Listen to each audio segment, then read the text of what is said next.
Gracias a los organizadores, claramente al Estado de Tabasco por su hospitalidad, a la cooperación alemana, al Perú, por la invitación y por la oportunidad de compartir con ustedes y platicarles un poco lo que hemos hecho desde Carbon Trust. Me presento primero.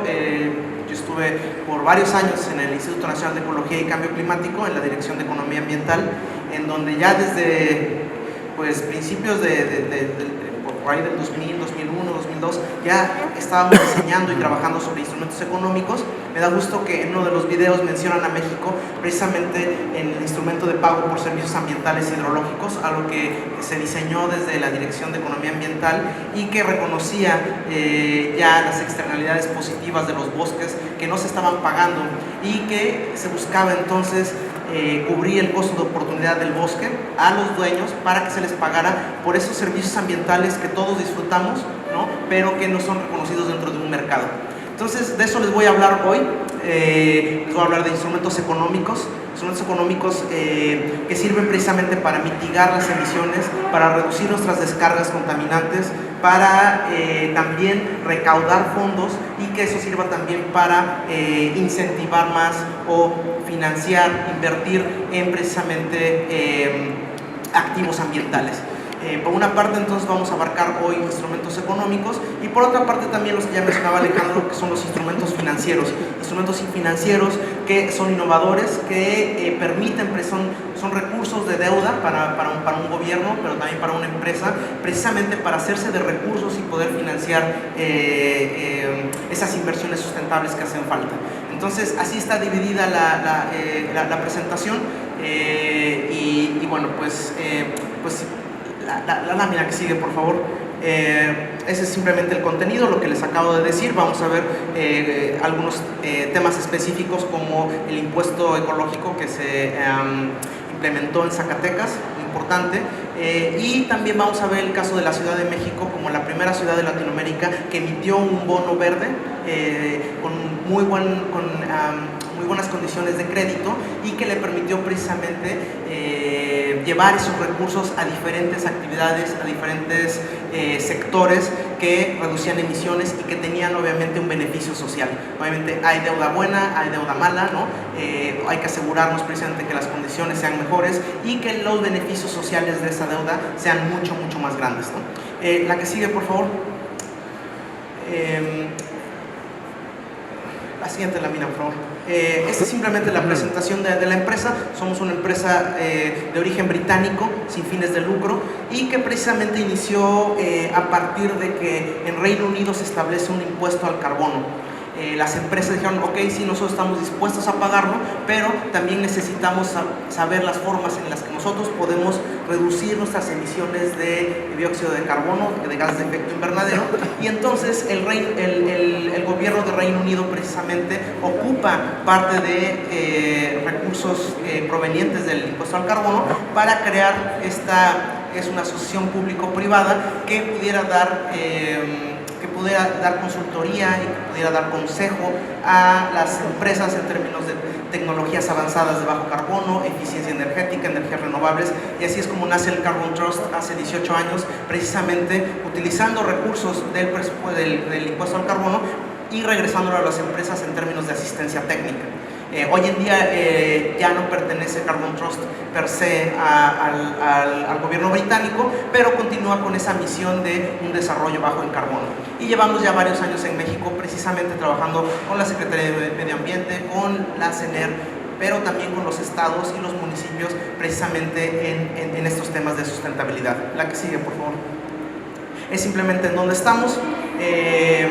Obviamente oficinas en Reino Unido, en Asia, en Sudáfrica y en Latinoamérica, principalmente aquí en México y en Brasil. La que sigue, por favor. Entonces, bueno, entrando ahora sí ya de lleno a la parte de instrumentos económicos ambientales, la que sigue, por favor. Creo que hay que repasar algunos temas clave precisamente en el uso de este tipo de instrumentos. En medio ambiente, nosotros estamos muy acostumbrados a que si queremos reducir una actividad que está creando un daño ambiental, lo primero que recurrimos son precisamente a los instrumentos regulatorios. Es decir, nosotros vamos a emitir una norma, una ley, una regulación que no permita, o más bien que detenga completamente o de alguna manera las actividades que dañan el medio ambiente. ¿Okay? Entonces, esos son los instrumentos regulatorios.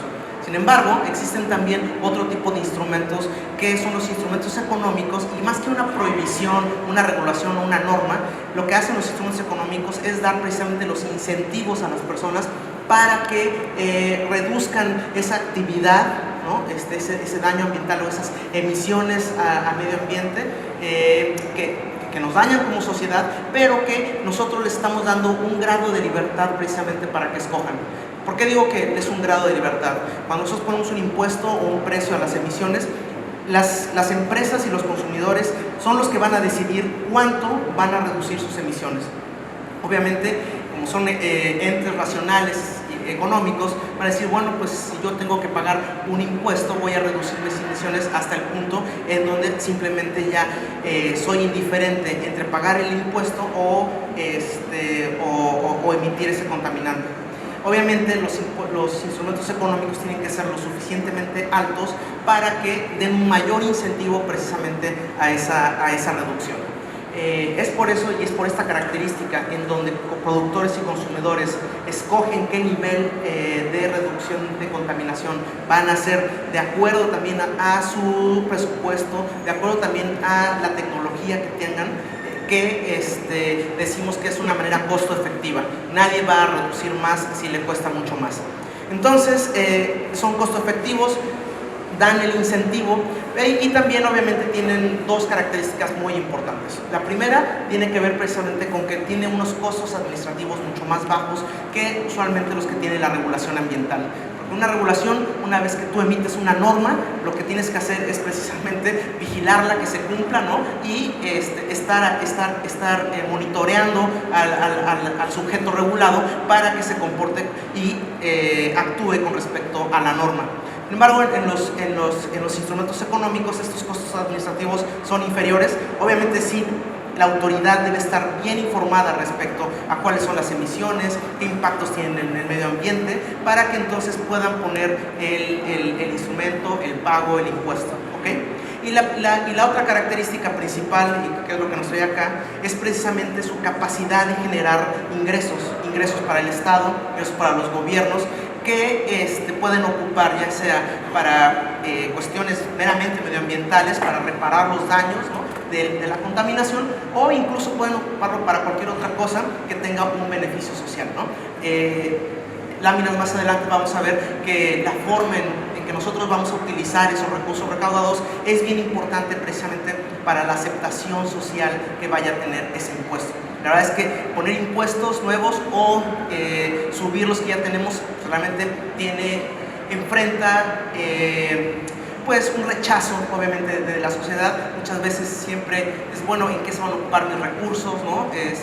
Esperamos que sea de manera transparente, esperamos que se ocupen de la mejor y de la manera más eficiente, ¿no? Y entonces sí hay que ser muy cuidadosos en convencer tanto al sujeto regulado como a la sociedad en general los beneficios que puede traer un impuesto o en general un instrumento económico de medio ambiente. La que sigue, por favor. Entonces, antes de embarcarnos en temas de, bueno, quiero poner un impuesto, quiero dar un subsidio, ¿okay?, o quiero imponer un pago, lo primero que debemos hacer es precisamente hacernos este tipo de preguntas y cuáles son los criterios de selección que debe tener un instrumento económico. El primero tiene que ser el de costo-efectividad, es decir, yo voy a lograr el objetivo que me he puesto al menor costo posible, y esto lo podemos poner en temas de emisiones, ¿no? Es decir, cuál es la manera más barata, y cuando digo barata no me estoy refiriendo solamente al sujeto regulado, sino para nosotros como sociedad, de reducir nuestras emisiones, ya sea de contaminantes atmosféricos o de gases de efecto invernadero, si el instrumento va a lograr esto al menor costo posible para la sociedad. Porque los recursos, lo que ocupan las empresas para reducir sus emisiones y generar nuevas tecnologías, finalmente también pasan hacia el consumidor en términos de precios. Al Finalmente, entonces, todos somos como sociedad los que vamos a estar pagando precisamente una política ambiental más estricta, ¿okay? Entonces, ese es el primero, costo-efectividad. ¿Cuáles son los efectos a largo plazo? Es decir, yo voy a poner una meta, pero en el tiempo esa tiene que ir incrementando o disminuyendo. Y eso tiene que ver también con el hecho de la eficiencia dinámica, es decir, si el instrumento que nosotros vamos a poner también da los incentivos constantes y consistentes de ir reduciendo las emisiones en el tiempo. Los co-beneficios de los instrumentos económicos también son importantes, es decir, un impuesto a las emisiones, pues si por un lado debe traer la reducción de emisiones que nosotros queremos, ¿no? Y también generar los recursos, pero además de generar recursos y reducir las emisiones, es muy importante que podemos utilizarlo para mejorar la estructura fiscal de nuestro sistema. ¿Qué quiero decir con eso? Lo que quiero decir es que podemos nosotros poner un impuesto a un mal como es la contaminación y las emisiones, y podemos reducir el impuesto a un bien. Por ejemplo, nosotros no queremos poner un impuesto sobre los ingresos o el ICR, ¿no? Porque no mejor lo hacemos sobre los combustibles, sobre la gasolina, sobre el diésel, ¿no? Que finalmente están creando un daño o una externalidad a la sociedad, y lo podemos compensar con reducciones probablemente en algún otro tipo de impuestos, ¿no? Hay una larga discusión al respecto. El otro tiene que ver con la equidad, es decir, alguien lo mencionaba también esta mañana, el impuesto que vas a poner es regresivo o progresivo. ¿Quién lo va a acabar pagando más? ¿Los hogares más ricos o los hogares más pobres? Obviamente un impuesto regresivo no es deseable, no queremos que recaiga sobre los hogares más pobres el estar pagando ese impuesto, y ese es uno de los criterios también más importantes que se deben seguir.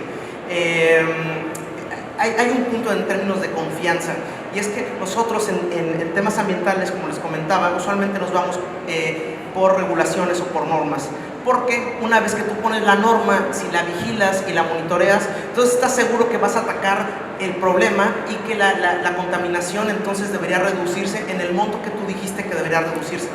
Con los instrumentos económicos necesitas, obviamente, estudios que te digan, bueno, si yo le pongo un precio a la tonelada de carbono, ¿cómo va a reaccionar la sociedad en general, los productores y los consumidores? Tienes que saber en lo que se llama en economía una elasticidad, es decir, cómo va a reaccionar, y sobre todo en qué nivel va a reaccionar para reducir sus emisiones. Y eso puede ser también uno de los puntos flacos, uno de los puntos débiles de los impuestos y en general de los instrumentos económicos. Obviamente necesitamos que sean flexibles, cuando hablo de flexibilidad, quiere decir que qué tanto nosotros podemos cambiar el instrumento económico en el tiempo, y que no nos tome 3, 4, 5 años, ¿no? Para poder hacer un cambio en el tipo de instrumento. Los últimos dos también son bastante importantes, y ya lo mencionaba, es decir, los requerimientos de información. No vamos a poner un impuesto, no podemos poner un impuesto a las emisiones si no conocemos cuáles son las emisiones. Obviamente, los estados tienen que contar con un inventario de emisiones de contaminantes criterio o de gases de efecto invernadero, o con la información suficiente con respecto a las descargas que se están haciendo a los cuerpos de agua, o con respecto en general al agotamiento de los recursos naturales, ¿no? Entonces, súper importante, y eso yo creo que ustedes en sus estados, pues más bien es información que emite usualmente las secretarías de Medio Ambiente, y que necesitan ustedes estar seguros de ese tipo de información, ¿okay? Entonces, creo que ese es en general los criterios que deberíamos seguir para precisamente poner, cuando estemos pensando en poner un instrumento económico, lo que debemos tener a nuestra mano. El costo efectividad y la equidad del instrumento. Sí, la que sigue, por favor. Hay diferentes tipos de instrumentos económicos o instrumentos de mercado, y que van desde los cargos por emisiones, cargos directos que nosotros ponemos a las emisiones contaminantes. Puede haber también cargos precisamente al uso de de insumos que pueden ser obviamente contaminantes, cargos por explotación de los recursos naturales. Puede haber también subsidios, y eso también se ocupa mucho en política ambiental, ¿no? Queremos reducir o queremos que las empresas y los consumidores se comporten de cierta manera, y entonces nosotros estamos dispuestos como sociedad, a través del gobierno, a subsidiar ciertas tecnologías limpias para que precisamente se reduzca la contaminación. Hay algunos otros instrumentos ya que son un poco más sofisticados, como un sistema de comercio de emisiones. No sé si ustedes hayan escuchado, la Semarnat presentó hace unos pocos días el inicio de un piloto de un sistema de comercio de emisiones. Es decir, empresas dentro de los sectores energéticos que van a tener un tope de emisiones que pueden emitir a la atmósfera, ¿okay? Y ese tope, como ese instrumento lo que busca es reducir la contaminación, va cambiando año con año y va reduciendo precisamente los permisos que las empresas van a tener para contaminar, ¿ok? Eso las obliga a ir pensando en el largo plazo en cuáles son las mejores tecnologías o cuáles son, qué es lo mejor que pueden hacer precisamente para reducir esas emisiones. Pero además de que el gobierno los dota de esos permisos, ellos pueden intercambiar esos permisos entre las diferentes empresas y comercializarlos. ¿Qué quiere decir? Que aquellas empresas a las cuales les va a costar mucho trabajo reducir sus emisiones, cuando digo mucho trabajo es cuánto les va a costar económicamente reducir esas emisiones, pueden ir a un mercado y comprar esos permisos que van a ser ofertados por aquellas entidades o aquellas empresas que tienen mejores tecnologías y que pueden reducirlo a un menor precio. Y así es como funciona. Y la verdad es que creo que es un instrumento bastante innovador y que atrae mucho a las empresas precisamente porque en lugar de un impuesto que tengan que estar pagando siempre, ellos pueden decidir entre hacer el esfuerzo y reducir sus emisiones o comprar esas emisiones que se van a reducir en cualquier otro lado o por cualquier otra empresa de una manera más costo eficiente. Hay otros tipos de instrumentos, cargos por desempeño. Creo que el último tiene que ver con responsabilidad, y es en el sentido de que viene un cargo cuando la empresa incumple y crea algún daño ambiental por el cual tiene que hacerse responsable, ¿no? Entonces hay una variedad de instrumentos económicos que uno puede echar mano. La que sigue, por favor.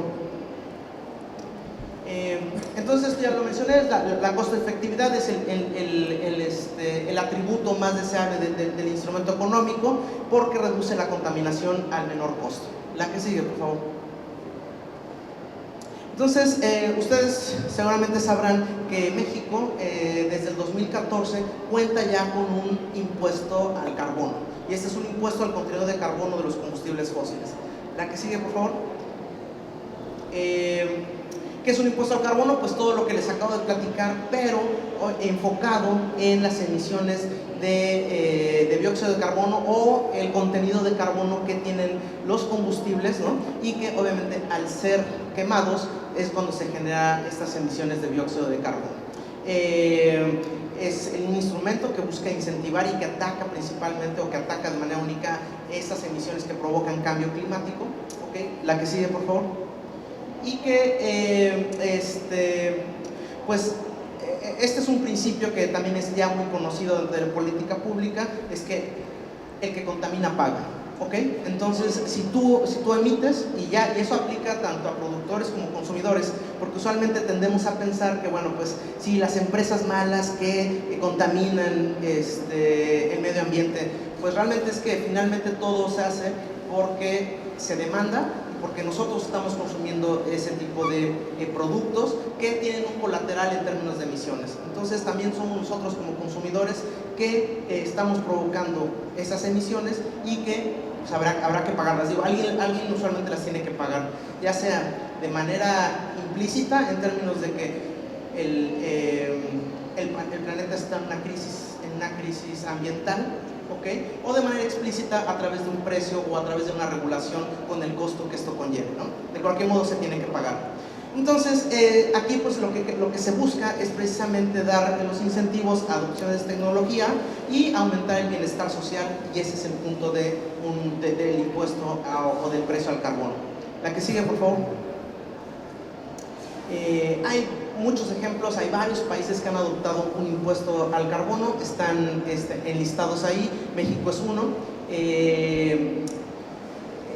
Los impuestos al carbono a nivel mundial cubren ya el 20% de las emisiones de CO2 equivalente, no es suficiente, pero es un inicio, y la verdad es que los recursos que se obtienen de ahí no son nada despreciables. Esta cifra es a nivel mundial en 2018, 44,000 millones de dólares a nivel internacional, que provienen precisamente de la imposición de un impuesto al carbono. La que sigue, por favor.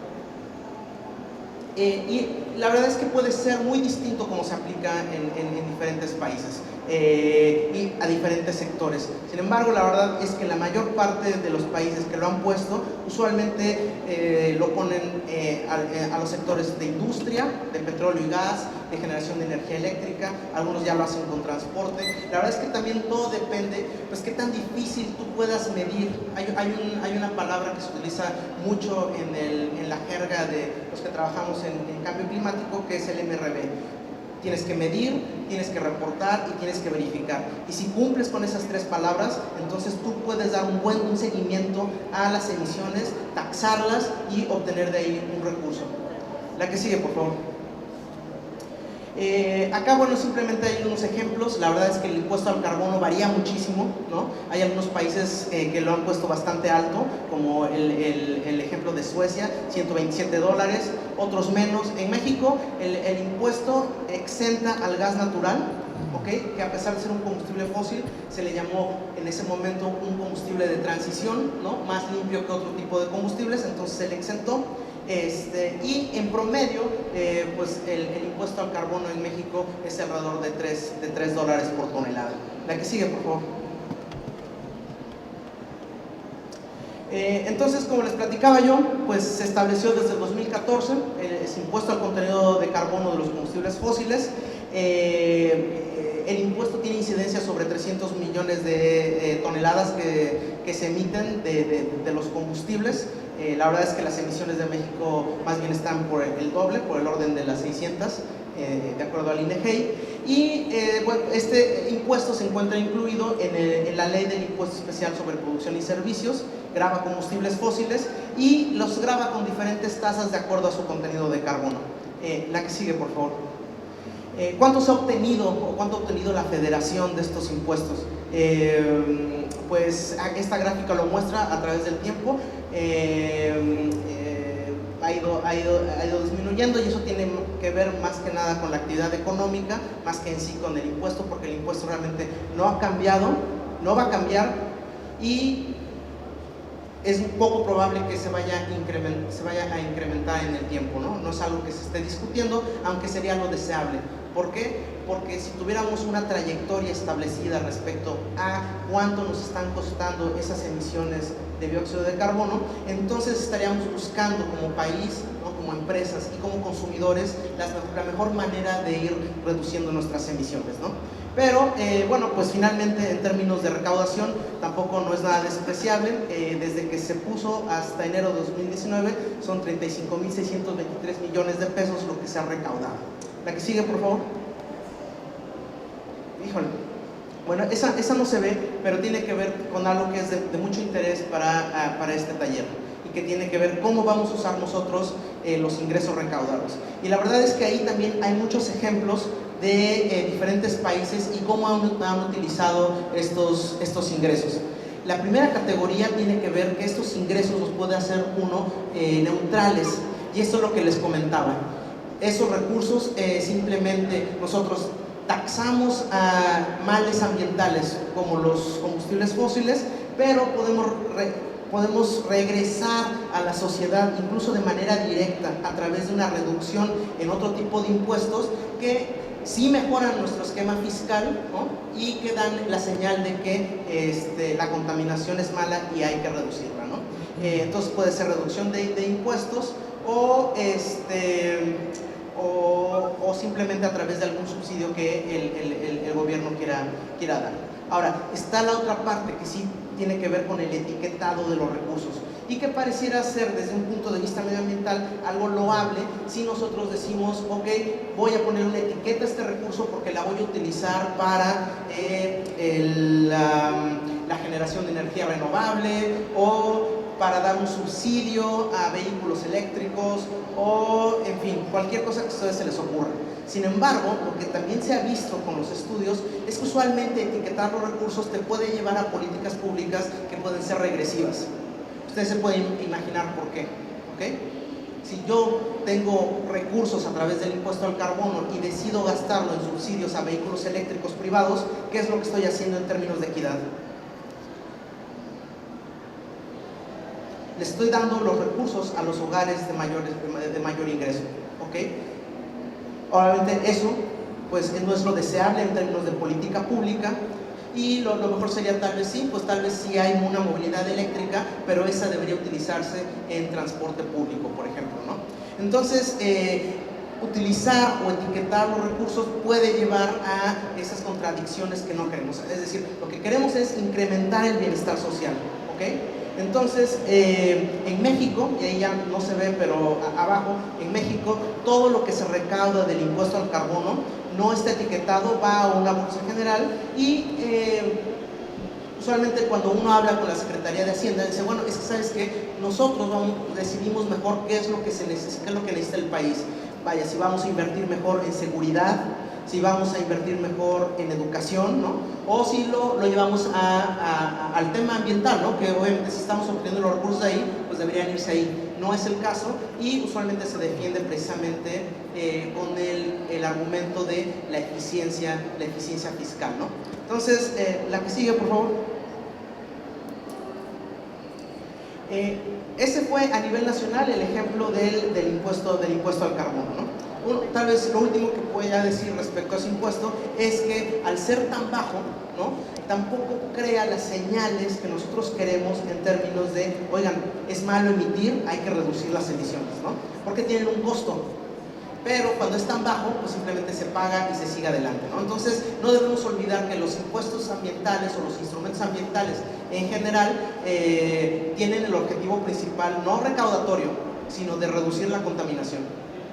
Entonces, bueno, ya nos vamos a este ejemplo de impuestos ecológicos a nivel subnacional. El caso de Zacatecas, no sé si haya algún representante del estado, probablemente sepa mucho mejor que yo el caso, pero pues se los voy a platicar. La que sigue, por favor.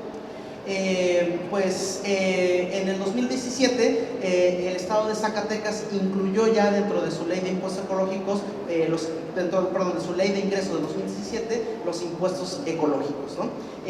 Hubo una controversia porque se argumentó que muchos de los sectores que iban a caer dentro de ese impuesto ecológico estatal ya estaban regulados a nivel nacional. Entonces tomó un tiempo, pero finalmente la Suprema Corte de Justicia falló a favor del Estado y decirle sí, el Estado tiene el derecho de imponer este tipo de impuestos, de instrumentos económicos, sobre aquellas actividades contaminantes que están afectando a su población a nivel local. La que sigue, por favor. Y entonces, bueno, pues el impuesto ecológico en Zacatecas cubre una gran variedad de sectores, no solamente emisiones a contaminantes atmosféricos o de gas de efecto invernadero, sino también a contaminantes al suelo, al subsuelo y al agua, y al almacenamiento, depósito de almacenamiento de residuos y extracción de materiales. Entonces, en Zacatecas estaba estimado que este impuesto iba a recaudar alrededor de 1.200 millones de pesos. Sin embargo, pues debido a que todavía hay empresas inconformes que se ampararon, pues la recaudación al día de hoy ha sido mucho menor que eso. Pero bueno, pues se está trabajando y veamos cuál es la suerte precisamente de este tipo de impuestos ecológicos. La que sigue, por favor. Entonces, el objetivo de este impuesto es precisamente que se cuente con los recursos que permitan atender la obligación del Estado a la protección y salud de la población a nivel local. Y creo que ese es precisamente el argumento más importante del impuesto. Obviamente no exenta a que haya una regulación ambiental, ¿no?, que se debe seguir en el Estado. Y esto también es un comentario importante. Los instrumentos económicos no son un reemplazo para todas las regulaciones que tenemos en temas de medio ambiente. Obviamente hay contaminantes que son altamente tóxicos y que deben ser prohibidos, y para eso tú no tienes que dar un incentivo económico para ver si se reduce o no. Hay simplemente cosas que se tienen que regular. Estas láminas las voy a pasar más rápido, ustedes van a tener la presentación y simplemente ahí vienen las tablas respecto a qué impuesto le están, a qué contaminante, en este caso, por ejemplo, materiales, ¿no? Remediación ambiental a la extracción de materiales y cuál es el monto que fueron imponiendo el Estado a esa extracción de materiales. La que sigue, por favor. Sigue gases impuestos a la emisión de gases a la atmósfera, y acá tienen todos los gases de efecto invernadero y están taxados en términos de su potencial de calentamiento global. La que sigue, por favor. Contaminantes al suelo, subsuelo y agua. La que sigue. Y pues la parte que tiene que ver con el depósito o almacenamiento de residuos en vertederos públicos o privados, también hay un gravamen para eso, ¿no? La que sigue, por favor.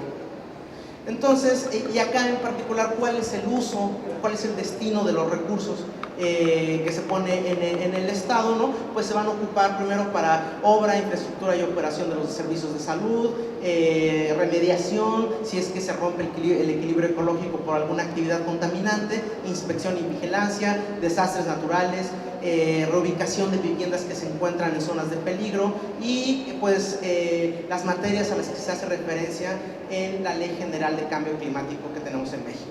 La que sigue, por favor. Entonces, dado que este caso de Zacatecas despertó un interés en los diferentes estados, ¿no? Nosotros tuvimos la oportunidad como Carbon Trust de hacer una hoja de ruta para algunos de los estados que están interesados. Lo hicimos para Sonora y lo hicimos también para Tabasco, y es simplemente aquellos estados que quieran imponer un impuesto, cuáles son los pasos que deberían seguir, ¿no? Para hacerlo. La que sigue, por favor. Esto fue pagado por el Under 2 Coalition, ¿no? Y se hizo en conjunto con The Climate Group. La que sigue, por favor. Y pues lo que buscábamos era contestar diferentes temas, ¿no? Abordar diferentes temas de los que les he platicado ya hoy. Bueno, primero, si vas a poner un impuesto al carbono, bueno, pues hay diferentes tipos de gases de efecto invernadero, cuáles vas a abarcar, ¿no? Vas a grabar algunos otros contaminantes que no son de efecto invernadero, pero que sí que afectan a la salud, ¿no? Es importante. ¿Cuáles sectores vas a incluir? ¿Cuál es la recaudación objetivo que vas a tener? Obviamente lo que les comentaba, cuál va a ser el destino de los recursos que vas a obtener, y bueno, en general una cosa bien importante es cuál es el impacto económico que va a tener sobre tu estado y sobre las actividades. Obviamente lo que menos quieres es afectar la actividad económica del estado, al contrario, estos impuestos, estos instrumentos económicos deberían fomentar la inversión, probablemente no la inversión hacia donde no queremos, ¿no? Que es más combustibles fósiles, por ejemplo, ¿no? Pero sí la inversión hacia, por ejemplo, energías limpias, también lo que se comentaba esta mañana. Y ahí también otro punto importante a decir es que en políticas públicas lo que más importa, y por ahí abordo una pregunta que se hizo antes de la comida, es la certidumbre que nosotros vamos a dar o que se va a dar como gobierno respecto hacia dónde vamos. Si hay certidumbre plena, si el camino está ya proyectado, sabemos que los agentes económicos se van a mover hacia allá simplemente porque son racionales y porque va a convenir, porque las inversiones se van a dar donde queremos. Si cambiamos nosotros las reglas de un momento a otro, entonces viene la incertidumbre, vienen empresas obviamente que se van a amparar ante estos cambios y simplemente se rompe la confianza. Una de las cosas más importantes en términos de financiamiento climático, de financiamiento en general, es precisamente la confianza que deben tener los privados y los inversionistas en que el camino es como se trazó y no vamos a cambiar las políticas públicas de un día para otro, porque eso precisamente mata la confianza y mata la inversión. Lo que sigue, por favor. Estos son simplemente los pasos de la hoja de ruta. Obviamente se tiene que ver cuáles son las implicaciones legales, tiene que tenerse un buen sistema de medición, reporte y verificación, el famoso MRV, y debe haber también un análisis económico para ver cómo vamos, cuáles son los impactos positivos, pero también puede haber impactos negativos, porque en cualquier política hay sectores que van a ganar y sectores que van a perder. Nosotros tenemos que asegurar que las ganancias son más para todos. La que sigue, por favor. Bueno, pues con esto define a la parte que tiene que ver más con instrumentos económicos, y ahora me voy a una parte que también se ha abordado como tema en este taller, que es precisamente los instrumentos financieros y en particular los bonos verdes. La que sigue, por favor. Entonces, bueno, sabemos que necesitamos grandes sumas de dinero, necesitamos invertir en generación de energía limpia, necesitamos invertir en eficiencia energética, estamos ante un gran reto como sociedad, como país y como planeta, precisamente el cambio climático, y sabemos que los recursos, usualmente por parte de los recursos públicos, son insuficientes, no es que sean pocos, pero son relativamente escasos en términos de que tenemos muchísimas necesidades, y realmente es que aquí es donde los inversionistas, la iniciativa privada tiene un papel bien importante que jugar, ¿no? Ahí hay recursos y usualmente los gobiernos o las empresas se pueden hacer de esos recursos a través de instrumentos de deuda como un bono verde. Un bono verde simplemente es como cualquier otro instrumento de deuda, pero con la característica de que ese recurso se va a ocupar para actividades amigables con el medio ambiente o para actividades sustentables, ¿no? La que sigue, por favor. Hay varias barreras al financiamiento climático, y el primero es lo que les digo: debe haber los incentivos, es decir, debe haber las políticas públicas que refuercen el compromiso que tenemos para transitar hacia una economía de bajo carbono, ¿no? Entonces, ese es el primero. Si nosotros cambiamos señales y las políticas públicas son difusas, entonces realmente el financiamiento nunca se va a ir para allá, y eso lo vamos a ver cuando queramos emitir un instrumento de deuda como este, es que simplemente los inversionistas no van a estar interesados. Debe haber obviamente calidad crediticia, y eso tiene que ver mucho con el portafolio de proyectos que nosotros presentemos como parte de eso que vamos a financiar, ¿no? Debe haber usualmente, esas inversiones deben ser seguras, ¿no? O sea, no porque sea verde ya nosotros vamos a llegar con el greenwashing de decir, no, bueno, pues es que esto es por el medio ambiente, y no presentas un portafolio ejecutivo de medidas socialmente óptimas, ¿no? Pero que tienes que tomar en cuenta valores presentes netos, tienes que tomar en cuenta la TIR, tienes que tomar en cuenta también las tasas de retorno. Todo eso es sumamente importante, no tenemos que olvidarlo, que debe haber una calidad crediticia del portafolio que nosotros estamos presentando, ¿no? Y bueno, pues sí, hay barreras en términos de capacidades, ¿no? No solo de gobiernos, pero también de iniciativa privada o de inversionistas que no conocen del todo este nuevo tipo de instrumentos financieros. La que sigue, por favor. Entonces, ya con esto voy terminando, porque para emitir un bono verde hay una serie de principios que se llaman principios de bonos verdes, y que pues tienen 4 componentes principales. Obviamente, ¿en qué vamos a usar ese tipo de recursos? Nosotros como Carbon Trust damos ese tipo de servicio, ¿no? Si, y en el ejemplo de la Ciudad de México, nosotros fuimos auditando y verificando que los recursos sí se ocuparan en el portafolio de medidas que se dijo en primer lugar que se iban a ocupar. Y entonces también se crean indicadores de impacto, es decir, cuántas emisiones redujimos si nosotros estamos invirtiendo esos recursos en el Metrobús, por ejemplo, en el BRT, o si se utilizó el recurso para cambiar luminarias. Bueno, ¿qué quiere decir eso, no? ¿Cuántas emisiones se están reduciendo? ¿Cuál es el bienestar o cuál es el impacto social de invertir el dinero en esas actividades? Obviamente debe haber reportes que den seguridad y confianza a los inversionistas, que es su dinero, ¿no? O sea, obviamente están ahí porque también quieren hacer dinero con esas inversiones, pero que además cuentan también con una conciencia ambiental y que les importa dónde se está ocupando ese dinero. La que sigue, por favor.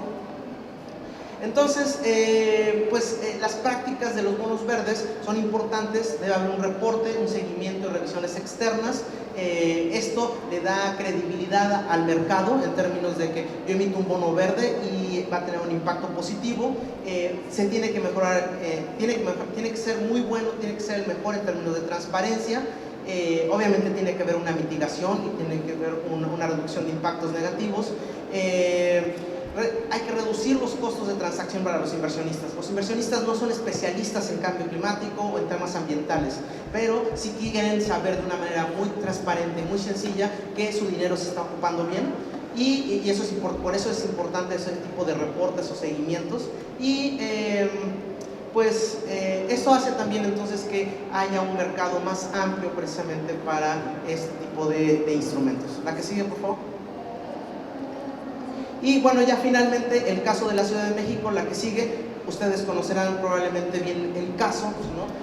La Ciudad de México colocó un bono verde en 2016, después otro bono sustentable en el 2017 y finalmente otro bono verde en 2018. Aquí solo me voy a referir al del bono verde 2016, que está bien documentado, que hay una página en la Secretaría de Finanzas que pone los reportes y que pone exactamente cuáles fueron las condiciones crediticias a las cuales accedió la ciudad, que en ese momento y en el 2016 la verdad es que emitieron este bono por 1,000 millones de pesos.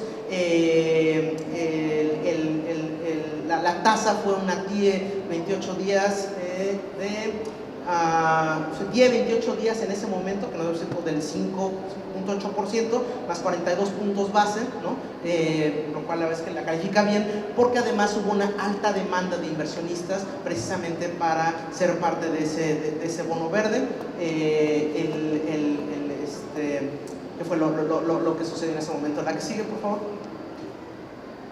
Y bueno, aquí simplemente el trabajo desarrollado por Carbon Trust fue precisamente ese seguimiento, es decir, ok, nosotros vamos a dar seguimiento primero a cómo se ocuparon los recursos, y los recursos llegaron a las dependencias que se dijo que se iba a dar ese recurso, y además esos indicadores de impacto que dijimos, ok, inversionistas, sí, se puso aquí su dinero y además tuvo un impacto social, es decir, se redujeron las emisiones o simplemente más personas tuvieron acceso a servicios ambientales, ¿no? Se cambiaron luminarias, eso creó seguridad, en fin, una serie de indicadores de impacto. La que sigue, por favor. Y bueno, pues simplemente todo esto se hace a través de herramientas, ¿no? MRV en el uso y distribución de los recursos, las variables para medir impacto y sobre todo la cuantificación y visualización de ese impacto a través de los indicadores. Y es algo de lo que nosotros hacemos en Carbon Trust. La que sigue, por favor, creo que esta es la última. Obviamente hay retos y oportunidades, hay que crear capacidades en términos de MRV, fortalecer la coordinación institucional. Una de las cosas que más nos llamó la atención a través de las entrevistas que hacíamos a las diferentes dependencias es que simplemente a ellos les llegaba el recurso dentro de su presupuesto, y muchos de ellos no sabían que los recursos venían precisamente de un bono verde. Y eso es importante, porque después la verdad es que les decíamos, ok, ¿en qué lo ocupaste y cuáles son tus indicadores de impacto? Y eso usualmente no se desarrollaba, se tuvo que desarrollar en ese momento, ¿no? Entonces es importante también que las dependencias, ya sea de agua, de luz, ¿no? A todas aquellas a donde se fue el recurso, pues conozcan y sepan que los recursos vienen de un instrumento financiero de esa índole. Y bueno, pues entonces son las oportunidades: mejorar la comunicación interinstitucional entre finanzas y las diferentes dependencias, fortalecer la gobernanza y los procesos que sean transparentes. Todo esto da mayor credibilidad a los inversionistas y facilita obviamente la planeación estratégica de este gobierno local en este ejemplo. Creo que esta es la última. Una más, por favor. Esto es simplemente un pie de cómo estaban repartidos los recursos asignados al bono verde, en términos principalmente de eficiencia energética, de transporte sustentable y de gestión de agua y aguas residuales. La que sigue, y es simplemente un ejemplo de una gráfica de que nosotros estamos midiendo cuál es la mitigación de estas medidas ambientales en términos de dióxido de carbono, cuándo se fue reduciendo en el tiempo. Ya la podrán ver cuando examinen bien la presentación. Y bueno, pues creo que con eso esta es mi última lámina. Muchas gracias por el tiempo.